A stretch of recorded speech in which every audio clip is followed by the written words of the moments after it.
বর্তমানে গ্যাসের যা ক্রাইসিস, তার উপরে সামনে নববর্ষ, তাই বলে কি নববর্ষে বাঙালির পাতে খাসির মাংস উঠবে না? তাই কি কখনো হয়?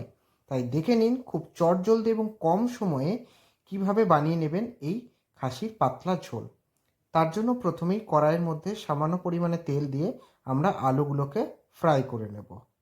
যখন লালচে হয়ে যাবে তখন আলুগুলোকে এখান থেকে তুলে নেব। এরপর ওই তেলের মধ্যে আমরা দিয়ে দেবো সামান্য পরিমাণে চিনি। এখানে চিনিটা ইউজ করেছি কালারের জন্য, আপনারা এটা স্কিপ করতে পারেন।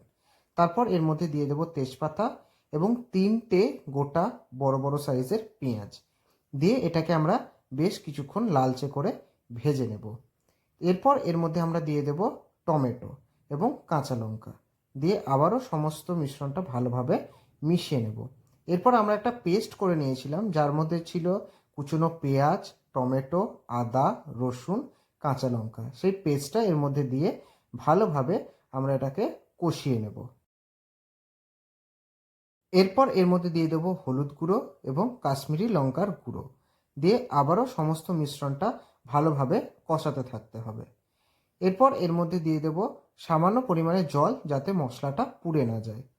এরপর এর মধ্যে দিয়ে দেব জিরে গুঁড়ো এবং সামান্য পরিমাণে ধনে গুঁড়ো দিয়ে সমস্ত মিশ্রণটা ভালোভাবে কষতে থাকবো যতক্ষণ না কিন্তু এই মশলাটা থেকে তেল ছেড়ে আসছে।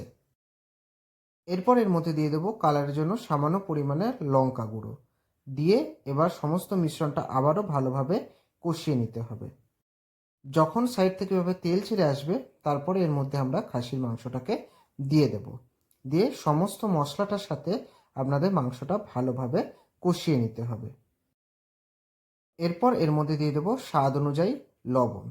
এরপর এর মধ্যে দিয়ে দেবো আগে থেকে ভেজে রাখা আলুগুলোকে দিয়ে সমস্তটা ভালোভাবে আমরা 20 মিনিট ধরে কষতে থাকবো।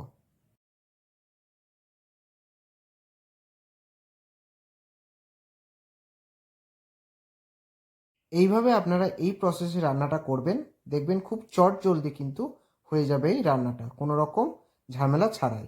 এরপর যখন মশলাটা ভালোভাবে কষানো হয়ে গিয়েছে তখন এর মধ্যে আমরা দিয়ে দেব গরম জল দিয়ে এটাকে 20 থেকে 25 মিনিট আপনারা একদম লো ফ্লেমে এটাকে আপনারা ঢাকা দিয়ে সেদ্ধ করে নেবেন। তাহলে রেডি হয়ে যাবে কিন্তু এই খাসির পাতলা ঝোল।